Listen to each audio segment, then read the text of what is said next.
Bienvenue dans un nouvel épisode les amis. Dans cet épisode on va parler de la science de l'entraînement et plus précisément on va parler de la différence entre le terme développement et le terme testing.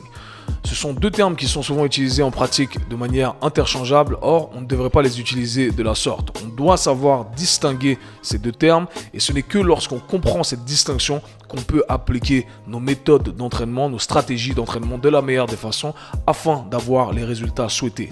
Malheureusement, dans notre industrie, on a tendance à un peu confondre les deux. On ne comprend pas vraiment la différence qu'il faut faire et bien entendu, ça ne nous amène pas à avoir les résultats souhaités.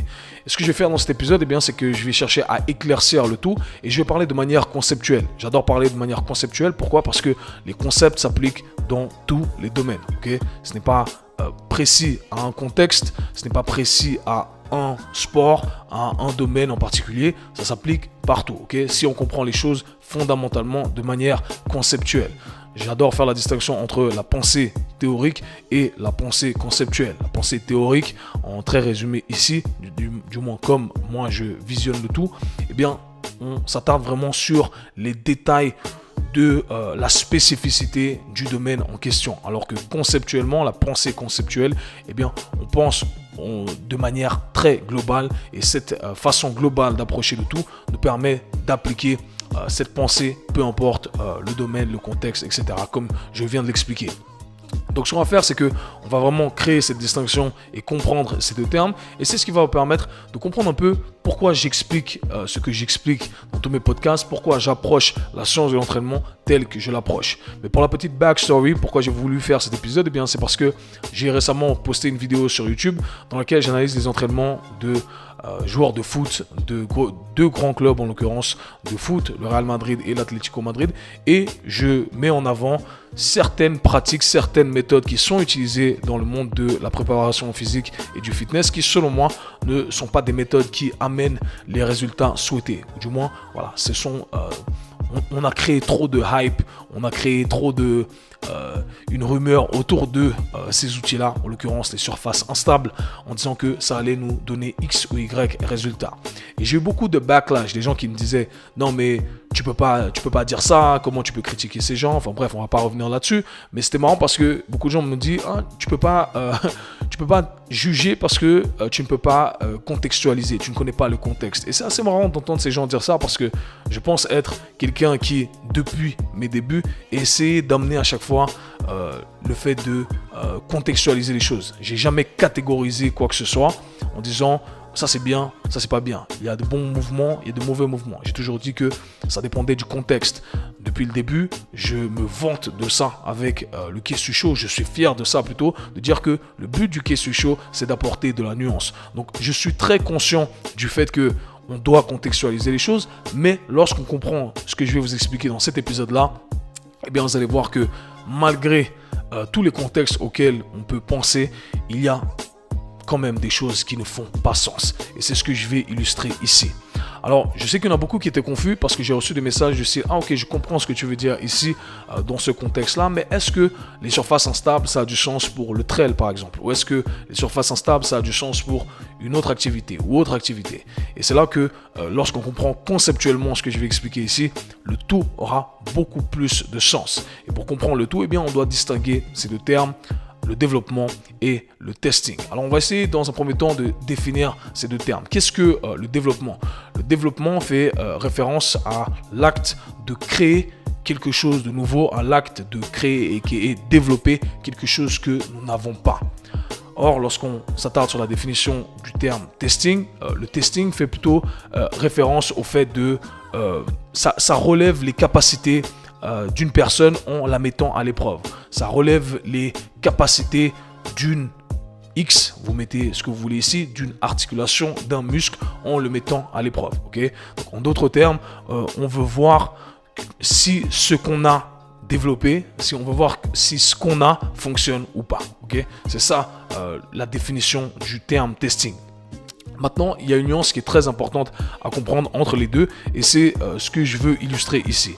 Le développement, selon moi, passe par une phase de construction. Donc, on a abordé le fait qu'on cherchait à créer quelque chose. Donc, ça passe par une phase de construction qui est organisée, qui est structurée et qui est, bien entendu, mise en place de manière hiérarchique, c'est-à-dire qu'il y a un certain ordre à respecter de façon à ce que les choses se fassent bien, de façon à ce qu'on puisse maximiser une chose à la fois. Et le concept derrière tout ça, c'est de se dire, hey, on doit faire un truc à la fois parce que le développement, par définition, passe par ce procédé-là, passe par le procédé de faire une chose à la fois, solidifier cette chose et ensuite passer à la prochaine chose.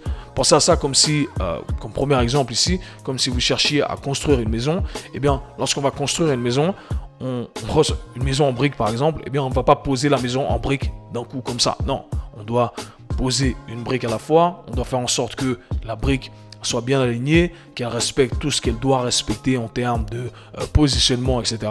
Ok, une fois qu'on a posé la brique, on pose la deuxième brique, etc. Le concept ici, c'est d'illustrer simplement le fait qu'on doit procéder étape par étape. Une fois qu'on a développé la première étape, on peut développer la seconde étape, etc., etc. Et le tout d'un niveau macro à un niveau micro, c'est-à-dire micro, brique par brique, macro, un mur, un autre mur, fenêtre, porte, etc. etc. Okay. Un deuxième exemple que j'adore utiliser, que vous m'avez souvent entendu utiliser si vous écoutez le Kesu Show, c'est celui de l'apprentissage d'une nouvelle langue. Eh bien, c'est un peu le même concept lorsqu'on cherche à apprendre une nouvelle langue. On passe par des phases de développement avant de passer par des phases de testing. Alors, quelles sont les phases de développement? D'abord, quand on va apprendre une nouvelle langue, eh bien, ce qu'on va faire, c'est qu'on va apprendre des mots. On va apprendre ces mots en cette nouvelle langue. Qu'est-ce que c'est? Eh bien, c'est le développement de notre vocabulaire. Et ce n'est que lorsque nous avons développé un certain vocabulaire qu'on va chercher à apprendre à organiser ces mots, à créer une interaction entre ces mots, et on va apprendre donc les règles qui nous permettent de créer cette organisation. Donc là, en l'occurrence, on parle du développement des règles de grammaire. Et une fois qu'on a développé ces règles de grammaire, eh bien, on va passer à l'étape suivante qui consiste ici à faire en sorte d'aligner une phrase avec une autre phrase, et c'est comme ça qu'on arrive à parler. Okay? Donc l'idée derrière tout ça, avec ces exemples qui n'ont rien à voir avec le monde du sport en soi, c'est tout simplement de comprendre que cette idée de développement, derrière cette idée de développement, il y a une certaine hiérarchie et un ordre précis et structuré à respecter de façon à arriver au résultat souhaité. Maintenant, lorsqu'on parle de testing, eh bien ici on fait plutôt référence au fait de challenger cette organisation et cette interaction entre les différentes phases de développement précédemment créées. Okay? Donc, comme je l'ai dit avant, on a posé une brique à la fois. Okay, on regarde comment ces briques sont alignées. On regarde si ces briques tiennent comme une unité. C'est comme ça que ça fonctionne. Okay? Pareil pour l'apprentissage de la langue. Donc, c'est ça l'idée. C'est de se dire, ok, j'ai créé tout ça. Maintenant, je vais voir comment tout ça, ça fonctionne en harmonie. D'accord?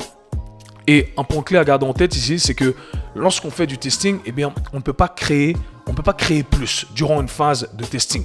Le testing, au final, ce n'est que le résultat qu'on arrive à observer grâce aux phases de développement. Okay? On ne devient pas meilleur à parler une langue simplement en cherchant à communiquer. Si moi aujourd'hui je ne sais pas parler mandarin, la première étape c'est pas d'aller et de parler mandarin, okay? Parce que j'ai aucun point de départ. Peut-être que je connais un mot, deux mots, mais je ne suis pas passé par toutes les étapes de développement qui me permettraient éventuellement de parler le mandarin. Donc c'est ça l'idée, ok? C'est que au final, si je reprends un autre exemple ici, si on cherche à rédiger une dissertation, ok? Eh bien, qu'est-ce qu'on fait quand on rédige une dissertation? Eh bien, on teste notre capacité à nous exprimer en une certaine langue sur un certain sujet, ok? C'est la phase de testing. Pour revenir à l'exemple précédent, eh bien, je ne vais pas commencer si je ne sais pas m'exprimer en une langue ou je ne sais pas écrire une dissertation, je ne l'ai jamais fait. La première étape, c'est pas d'aller et d'écrire une dissertation, ok? Ça serait la phase de testing. Non, la dissertation, au final, qu'est-ce que c'est? Et c'est comme ça, c'est à travers cette lentille qu'il faut analyser le tout. Eh bien, la dissertation, eh bien, ce n'est que une accumulation, c'est une combinaison de différentes phases. Ok, il y a l'introduction. L'introduction, on a appris à développer la phase d'introduction. On a appris que pour l'introduction, il fallait commencer avec un style de phrase, il fallait continuer de cette façon-là, et ce n'est qu'après qu'on passe à une phase de transition ou la phase du contre-argument. Et on sait que pour le contre-argument, on doit commencer avec l'idée générale, ensuite une explication, ensuite un exemple. D'accord? Il y a une structure, il y a un ordre précis, il y a une hiérarchie à respecter. Et au final, la dissertation au final, eh bien, ce n'est que le résultat de chacune de ces parties. Donc j'espère que ça a du sens jusque là et comprendre qu'au final, on cherche à développer de manière individualisée chacune de ces parties et l'interaction forcément sera bonne si chacune de ces parties est organisée de la bonne des façons. Maintenant, si je prends l'exemple de sport, parce qu'on voit, bien entendu, on est dans un podcast fitness ici, mais c'est pour vous montrer que ça s'applique dans tout et parfois on doit sortir de notre domaine, l'illustrer dans d'autres domaines pour se dire « Ah ouais, en fait, ça a du sens. » Ok. Maintenant, prenons l'exemple de 3 sports ici. Les amis, j'interromps cet épisode pour passer un message à tous les coachs et les thérapeutes. Le 5 septembre 2022, les inscriptions de la 5e vague de mon programme Mentorship seront officiellement ouvertes. La formation compte plus de 200 coachs et thérapeutes qui ont pu ramener leur carrière au next level. Si toi aussi tu veux ramener ta carrière au next level d'un point de vue connaissance et d'un point de vue financier, cette formation est faite pour toi. Bien entendu, les places sont limitées. Le premier arrivé, le premier servi. Surtout, il ne faut pas rater ça.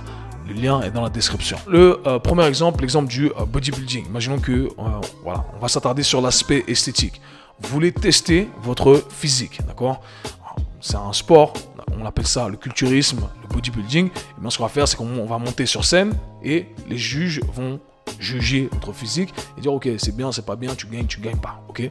Si vous voulez vous lancer dans ce monde-là, eh bien, vous n'allez pas commencer par vous inscrire à une compétition et monter sur scène, d'accord? Pourquoi? Parce que vous n'êtes pas passé par la phase de développement. Monter sur scène, c'est la phase de testing.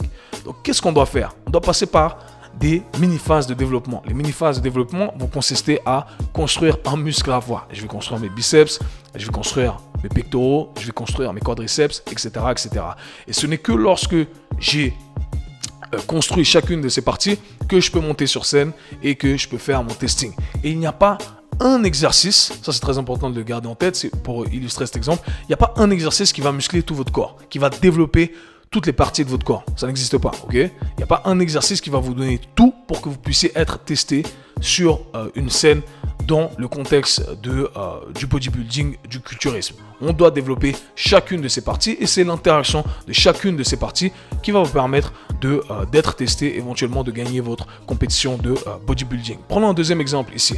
On a un athlète d'haltérophilie ou un athlète de CrossFit qui veut augmenter ou faire une rep max au snatch, qui veut faire son record au snatch, d'accord? Donc snatch, une levée olympique pour ceux qui ne savent pas de quoi on parle ici. Je ne sais pas comment ça s'appelle en français et pour les jeter, non, je crois que c'est clean and jerk ça. Bref, vous l'arracher, ça s'appelle l'arracher en français, d'accord? Un snatch. Quoi qu'il en soit, on a cette personne qui veut faire un nouveau record avec son snatch. La pire des choses à faire, et c'est malheureusement ce que la plupart des gens font, eh bien c'est qu'ils font que du testing. La pire des choses à faire, c'est d'aller et tous les jours d'essayer de faire une rep max. On fait une rep max, on fait une rep max. Ça ne va pas fonctionner, principalement si vous n'avez pas fait toutes les phases de développement au préalable. Alors quelles sont les phases de développement? Comment ça fonctionne si on veut améliorer son snatch? Qu'est-ce que cet athlète doit faire? Eh bien, il doit passer par une première phase qui consiste à développer ses articulations pour pouvoir se mettre dans la position de snatch. Phase de développement numéro 1. Phase de développement numéro 2, eh bien, il doit développer sa technique de travail pour pouvoir maîtriser le mouvement de la barre, le mouvement de son corps en relation à la barre, etc. pour pouvoir arriver dans notre position de snatch. Troisième phase, eh bien, on va décomposer le mouvement. Le mouvement se passe en plusieurs étapes. On a une première étape, un premier tirage, un deuxième tirage et un troisième tirage et finalement on atterrit sur la barre. Et bien c'est pareil ici, on va développer le premier tirage, on va développer le deuxième tirage, on va développer le troisième tirage. Et au final le snatch c'est quoi? C'est pas le snatch qu'on pratique d'un coup, c'est le snatch, ce n'est que l'accumulation, ce n'est que l'interaction de toutes ces choses qu'on a développées au préalable. Et c'est très important de comprendre, si j'ai développé mes articulations, si mon premier tirage est fort, ma technique je l'ai développée, mon premier tirage est fort, mon deuxième tirage est fort, mon troisième tirage est fort, et bien mon snatch il va être fort. C'est comme ça que ça fonctionne. Bien entendu, il y a un petit pourcentage qui consiste après à tester le snatch pour voir si ça va fonctionner ou pas, mais là on fait référence à la phase de testing, ok, qui n'a rien à voir avec la phase de développement, parce qu'on ne peut pas créer plus durant la phase de testing, et ça c'est très important de garder en tête. Troisième exemple ici, on a un boxeur, quelqu'un qui veut monter sur le ring, d'accord, quelqu'un qui n'est jamais monté sur le ring. La pire des choses à faire, ça serait de vous inscrire à une compétition et de monter directement sur le ring et se dire ouais, moi je vais devenir un meilleur boxeur en montant directement sur le ring. Eh bien, vous allez vous faire casser la gueule, ça ne va pas fonctionner. Ok? Pourquoi? Parce que vous n'avez pas les bases, vous ne savez pas boxer, etc. Alors comment ça fonctionne? Je dois passer par des phases de développement. Phase numéro 1, qu'est-ce que je vais faire? Je vais développer ma technique de boxe, le positionnement de mes mains, le positionnement de mes pieds, comment me déplacer, etc. Phase numéro 2, je vais développer mes combinaisons. D'accord? Je vais apprendre à lancer mes coups, mes directs, mes crochets, mes uppercuts. Ensuite, je vais apprendre à créer une interaction entre ces directs, ces crochets, ces uppercuts. Donc, vous voyez, ça va toujours du macro au micro. Et finalement, je vais développer mon cardio pour avoir une endurance qui est spécifique à mon sport, en l'occurrence à la boxe ici. Et ce n'est que lorsque je suis passé par toutes ces phases de développement que j'arrive à monter sur le ring et à tester mes capacités à faire en sorte que mon corps puisse créer une organisation adéquate pour que je puisse battre mon adversaire. Okay? C'est comme ça que ça fonctionne. Donc l'idée derrière tout ça, c'est simplement de vous illustrer que on doit passer par des phases de développement qui sont spécifiques justement à ça peut être une phase, ça peut être un mouvement, on va le voir, encore une fois, c'est conceptuel tout ça, mais dire qu'il y a une hiérarchie et que ça s'applique d'un niveau macro jusqu'au niveau micro, peu importe le contexte. Maintenant, pour revenir sur mon argument des surfaces instables, eh bien, pour moi, se mettre sur une surface instable, c'est du testing. Et j'ai pas trop envie de m'attarder sur les surfaces instables parce que ça me saoule, mais c'est quelque chose à comprendre conceptuellement, peu importe ce que vous faites, peu importe l'objectif que vous avez. On ne devient pas meilleur en faisant du testing, car le testing inclut une interaction de différents systèmes, de différentes sous-catégories, et chacune de ces catégories, et si chacune de ces catégories n'est pas adressée spécifiquement, eh bien forcément le tout ne va pas être adéquat. C'est-à-dire que vous n'allez pas ça ne va pas fonctionner, vous n'allez pas arriver au résultat souhaité. Okay? Donc comprendre qu'au final, l'accumulation, la somme de toutes ces parties, c'est ce qui va nous donner la globalité, c'est ce qui va nous donner le résultat souhaité. Donc ce qu'on veut faire, concrètement parlant ici, c'est faire du développement sur chacune de ces sous-catégories. Alors pour l'exemple des surfaces instables, souvent on va nous dire, ok, il faut vous mettre sur une surface instable pour le renforcement de la cheville. Et c'est là où je me dis, ok, je vais passer du macro au micro. Ok, la cheville. Mais la cheville, à un niveau micro, c'est quoi? Eh bien, la cheville a plusieurs fonctions. La cheville peut faire une inversion, peut faire une éversion, supination, pronation en d'autres termes, peut faire une dorsiflexion et une flexion plantaire. Eh bien, moi, je me dis, ok, moi, je dois passer par une phase de développement de chacune de ces parties-là, et chacune de ces fonctions. Et une fois que j'ai développé chacune de ces fonctions, eh bien, je peux créer une interaction entre chacune de ces fonctions, et c'est ce qu'on appelle le testing. Mais se mettre directement sur une surface instable, c'est l'équivalent de se tester. Okay? Donc c'est quelque chose qu'il faut comprendre, peu importe ce que vous faites, que votre objectif soit une perte de poids, soit une rep max sur un lift bien précis ou une technique de calisthénie bien précise. Ça fonctionne toujours comme ça. On doit toujours développer une étape à la fois. Et lorsqu'on comprend ça conceptuellement, eh bien on arrive à mieux organiser notre entraînement. Et on comprend qu'au final, se mettre directement dans une phase qui nous met à l'épreuve, ça ne va pas nous permettre de devenir meilleur. Ça peut nous permettre d'accumuler de l'expérience et de se dire « Ah ok, j'ai déconné ». C'est tout ce que ça va vous permettre de faire, d'accord? Mais ça ne va pas vous permettre de créer plus, ça ne va pas vous permettre de créer mieux, ok? Mettez ça dans le contexte souhaité. Donc voilà les amis, j'espère que cet épisode vous aura plu. J'espère qu'il vous servira sincèrement. Parce que lorsqu'on comprend vraiment la différence entre ces deux choses-là, c'est là qu'on se dit « Ok, c'est comme ça que je dois procéder ». Si ça, plus ça, plus ça, plus ça, la somme de chacune des parties donne la globalité, eh bien ça ne sert à rien de tester directement la globalité, mais plutôt de renforcer, de développer, de créer plus, mieux sur chacune de ces parties. Et forcément, si je m'attarde sur chacune de ces parties, eh bien la globalité, la somme du tout va faire la globalité forcément sera meilleure.